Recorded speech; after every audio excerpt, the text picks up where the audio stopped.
दोस्तों, क्या आपने किसी को पैसे उधार दिए हैं एंड उसके बदले चेक लिए एज अ सिक्योरिटी, लेकिन जब चेक बाउंस हुआ तो उसका जो केस है, जो 138 चेक बाउंस का केस है, वो आप ही के ऊपर भारी हुआ। तो क्या हर चेक बाउंस के ऊपर केस बनता है? क्या लोग जेल जाते हैं बस ऐसे ही चेक बाउंस होने के बाद रुक जाते हैं? मान लीजिए ए ने बी को 2 लाख रुपए उधारी दी है एंड जो उधारी है वो इंटरेस्ट पे है एंड सिक्योरिटी के लिए एक ब्लैंक चेक ले लिया है। तो जब उधारी लेने का समय आया तो ए ने वो चेक को बैंक में लगाया, पर जो चेक है वो बाउंस हो गया।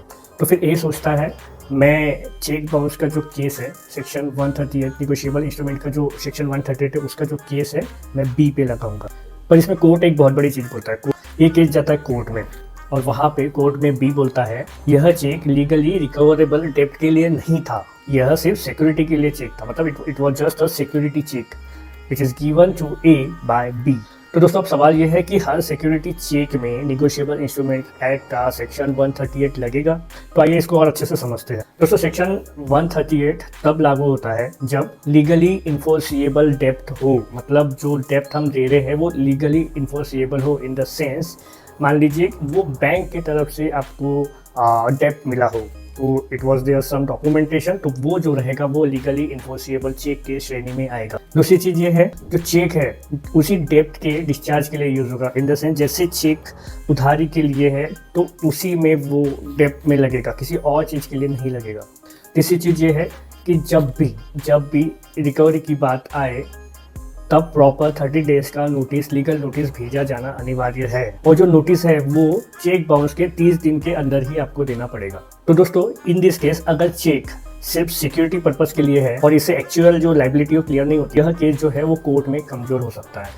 दोस्तों, सुप्रीम कोर्ट ने भी बहुत से जजमेंट में ये कहा है कि जो सेक्शन 138 है, जो चेक बाउंस का केस है, वो ऑटोमेटिकली लाइबिलिटी अट्रैक्ट नहीं करता। अगर लाइबिलिटी अट्रैक्ट करता है, मतलब उसमें इंग्रेडिएंट्स है कि जो मैंने 3 चीज़ बताया, तो वो ऑब्वियसली उसमें हम चेक बाउंस केस में जा सकते हैं। इन द सिंपल सेंस कि आपके केस के फैक्ट्स क्या है, आपका केस क्या है, इट विल डिसाइड कि ये सच में it will comes under the negotiable instrument act और नॉट। एंड इसमें भी वो सेक्शन 138 में in the sense cheque bounce में आता है या नहीं। तो दोस्तों, कुछ चीज़ें मैं आपको बताना चाहता हूँ कि सबसे बड़ी गलती क्या होती है। सबसे बड़ी गलती ये होती है कि हम ब्लैंक चेक ले लेते हैं। ब्लैंक चेक हमको लेना नहीं है। हम जो ट्रांजेक्शन करते हैं, जो लेवान देवान, इन द सेंस जो हम किसी को पैसे देते हैं तो वो बिना ट्रांजेक्शन प्रूफ के देते हैं।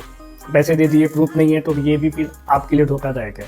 और जो इंटरेस्ट का एग्रीमेंट है वो लिखित में ना हो। मतलब जो भी आप पैसे दे रहे हो, अगर उधारी में दे रहे हो, तो आई सजेस्ट कि आप एक लिखित में एग्रीमेंट बना ले कि भाई इतना इतना आपको इस पे ब्याज देना पड़ेगा। चौथी चीज़ ये है कि नोटिस को गलत तरीके से भेजना। यस, नोटिस के लिए वैसे तो नोटिस जो है हम एडवोकेट की तरफ से ही भेजा जाता है। तो अगर कोई चेक बाउंस का केस है तो आई विल सजेस्ट कि आप अच्छे लॉयर से मिलिए, एडवोकेट से मिलिए और उनके थ्रू वो जो लीगल नोटिस है वो साइन कीजिए। तो दोस्तों, जैसे मैंने बताया कि ब्लैंक चेक लेना या नोटिस अच्छे से नहीं भेजना, तो इन दिस केस क्या होता है, जो केस है वो कमजोर हो जाती है और उसका जो ड्यूरेशन ऑफ लिटिगेशन पीरियड वो बढ़ जाता है, मतलब सालों तक वो केस। तो दोस्तों, अगर आप गोंदिया में हो, नागपुर में हो या कोई और भी सिटी में हो और चेक बाउंस का कोई मैटर है, केस आ रहा है, तो इसमें जल्दबाजी ना करें। Prevention is better than cure. और चेक बाउंस का लीगल स्ट्रेटेजी समझना बहुत बहुत जरूरी है। दोस्तों, हर चेक बाउंस की जो केस है वो स्ट्रॉन्ग नहीं होती है, आप बात समझ लीजिए। हर सिक्योरिटी चेक वीक भी नहीं होता। जैसे ये केस में बताया कि वो केस वीक हो गया क्योंकि उनके पास प्रूफ नहीं था। बट अगर आपके पास प्रूफ है तो सिक्योरिटी चेक के ऊपर भी चेक बाउंस के केस लगाए जा सकते हैं। तो दोस्तों, अगर आपके पास भी ऐसा ही कोई केस है, आप किसी को लीगल नोटिस भेजना चाहते हैं in the sense of cheque bounce, तो एक प्रॉपर लीगल गाइडेंस लेना बहुत जरूरी है। नहीं तो आपका जो केस है, चेक बाउंस का जो केस आप बनाने वाले हो, कमजोर हो जाएगा। तो दोस्तों, कैसा लगा आपको वीडियो? ऐसे ही मेरे साथ वीडियो में जुड़े रहिए। एक्चुअली मेरा पर्पस ये रहता है कि जो लॉ है, जो कानून है, उसको एकदम आसान भाषा में, एकदम सरल तरीके से आपके सामने मैं पेश कर सकूँ, आपको समझा सकूँ। मेरा नाम है एडवोकेट कुणाल गणवीर और आप देख रहे हैं magnetic Kunal sir. Thank you so much.